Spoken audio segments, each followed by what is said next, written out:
श्री स्वामी समर्थ. श्री सूर्यदेवाय नमः. आज आहे रथसप्तमी. रथसप्तमीची पूजा साधी आणि सोप्या पद्धतीने करूया. पहिल्यांदा पाटावर पिवळा कापड अंथरून आपण सूर्यदेवाची प्रतिमा ठेवून घेऊया. दिवा लावून घेऊया. तसेच अक्षता ठेवून त्याच्यावर सुपारीची म्हणजेच गणपतीची पूजा करून घेऊया.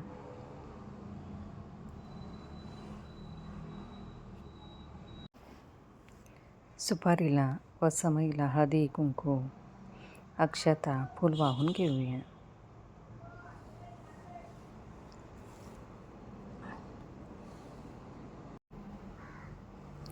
नंतर आपण सप्तधान्य गहू, बाजरी, हरभऱ्याची डाळ, मूग डाळ, आपले धणे, तीळ असे सप्तधान्याची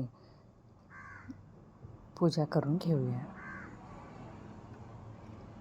तसेच सूर्यनारायणाच्या प्रतिमेला हळदी कुंकू अक्षता फूल वाहून घेऊया.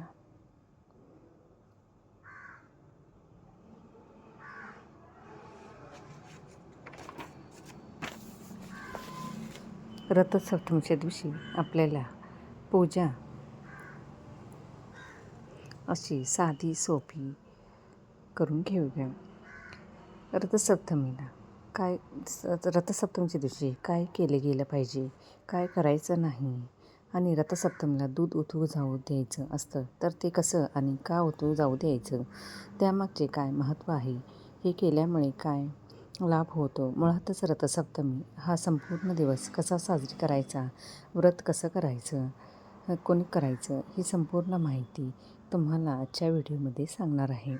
रथसप्तमी हा दिवस भगवान सूर्याचा जन्मदिवस म्हणून मानला जातो. सूर्यदेवाला समर्पित असा हा दिवस असतो. म्हणून या दिवशी सूर्यदेवांची पूजा केली जाते. आपल्या आयुष्यामध्ये बघा, खरंच सूर्याचं किती महत्त्वाचं स्थान आहे. आपल्याला काही काळ आपल्याला वाटतं की सूर्य उगवला, उजाड झालं, सूर्य गेल्यानंतर अंधार होतो, रात्र होते. पण हेच विचार करा, जर सूर्यदेवता आपल्या आयुष्यामध्ये नसले असते तर आपल्याला संपूर्ण आयुष्य हे अंधारात घालवायला लागलं असतं. तर त्यामुळे सूर्यदेवाचं खरंच आपल्या आयुष्यामध्ये खूप महत्त्वाचं स्थान आहे. आणि हा दिवस सूर्यदेवाला समर्पित असल्यामुळे आपल्याला सूर्यदेवांची या दिवशी पूजा केल्यामुळे इच्छित फलप्राप्ती जी आहे ते होते आणि होत असते. मनामध्ये कुठलीही इच्छा असेल ती पूर्ण करण्यासाठी रथसप्तमीच्या दिवशी तुम्ही सांगितल्याप्रमाणे अगदी साध्या पद्धतीने सोप्या पद्धतीने तुम्ही साजरी करा. तुम्हाला 100% त्याचा फायदा होईल. रथसप्तमी हा सण हळूहळू वाढणाऱ्या तापमानाचा असतो. सूर्यदेवता या दिवशी रथामध्ये विराजमान झालेले असतात आणि रथामध्ये ज्याप्रमाणे सूर्याला महत्त्व आहे त्याचप्रमाणे या दिवशी सूर्य हे रथामध्ये बसलेले आहे. तर त्यामुळे ह्या रथाला सुद्धा तितकेच महत्त्व आहे. म्हणून त्याला रथसप्तमी असं म्हटले जाते. आणि या दिवशी दूधसुद्धा उतू घालू आपल्याला उतू जाऊ द्यायचं असतं. ते सुद्धा शुभ मानलं जातं. आता दूध कसं उतू जाऊ द्यायचं ते मी सांगते. बघा, एरवी आपण माहिती ज्या आहेत, दूध ओतू गेलं की आपल्याला खूप म्हणजे दूध ओतू गेल्यावर अरे आता सगळं घाण झालं, गॅस ओठा वगैरे आपल्याला कंटाळा येतो. त्या गोष्टींचा की आपण ती होऊ नये असं इच्छा करत असते किंवा दूध ओतू जाऊ देऊ नये म्हणून. पण रथसप्तमीच्या दिवशी आपल्याला सधवून दूध ओतू जाऊ द्यायचं आहे. अग्निदेवांना दूध अर्पण करण्यासाठी हे दूध जे आहे ते आपल्याला ओतू घालवायचं आहे. असं दुपारी 12च्या अगोदर हे करायचं आहे. बघा, दूध अग्निदेवांना अर्पण करण्यासाठी सगळ्यात आधी तुम्ही एक तवा घ्या.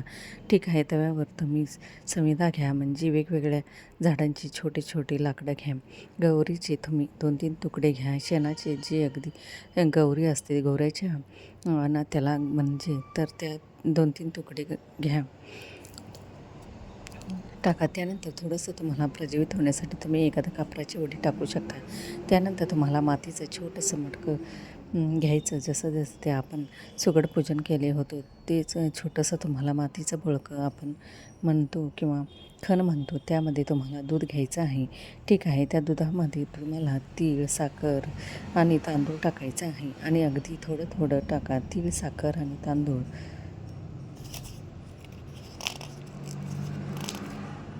साखर आणि तांदूळ अगदी किंचित किंचित चिमटभर टाकायचं आहे. अर्ध्यापेक्षा वर त्या बोळक्यामध्ये दूध घ्यायचं आहे. म्हणजे भांडं किंवा इतर दुसरं कुठलं असेल तर ते सुद्धा चालेल तुम्हाला. त्यानंतर तुम्हाला शक्यतो हे दूध जे आहे ते उत्तर किंवा पूर्व दिशेला ओतू जाईल अशाप्रमाणे ठेवायचं आहे. म्हणजे उत्तर दिशेला जाऊ द्यायचं असेल तर थोडंसं भांडं उत्तर दिशेला कणी करून ठेवा. पूर्व दिशेला ओतू जाऊ द्यायचं असेल तर पूर्व दिशेला ठेवा. हे मी प्रत्यक्ष तुम्ही करून पण दाखवत आहे. तर याप्रमाणे आपण बाहेर तुळशीजवळ दूध ओतू घालू शकतो. दूध ओतू घालणं ते आपण सर्वांनी प्रसाद म्हणून घरच्या सगळ्यांनी घ्यायचं आहे. श्री गणेशाय नमः. सांबवच आदिदेव नमस्तुभ्यं प्रसीद मम भास्कर. दिवाकर नमस्तुभ्यं प्रभाकर नमस्तुते. सप्ताश्वरयथमारूढं प्रचण्डं कश्यपात्मजं श्वेतपद्मधरं देवं तं सूर्यप्रणम्यहं. लोहितं सर्वलोकपितामहं महापापहरं देवं तं सूर्यप्रणम्यहं. नैगुण्यं च महाशूरं ब्रह्मविष्णुमहेश्वरं महापापहरदेवं तं सूर्यं प्रणम्यहं. प्रहितं तेजः पुञ्जश्च वायुर्माकाशमेव च प्रभुञ्च तेजः पुञ्जश्च वायुमाकाशेव च प्रभुञ्च सर्वलोकानां तं सूर्यप्रणम्यहं. बन्धुकपुष्पसङ्काशं हारकुण्डलभूषितम् एकचक्रधरं देवं तं सूर्यं प्रणम्यहं. तं सूर्यं जगत्कर्तारं महातेजं प्रदीपनं महापापहरं देवं तं सूर्यप्रणम्यहं.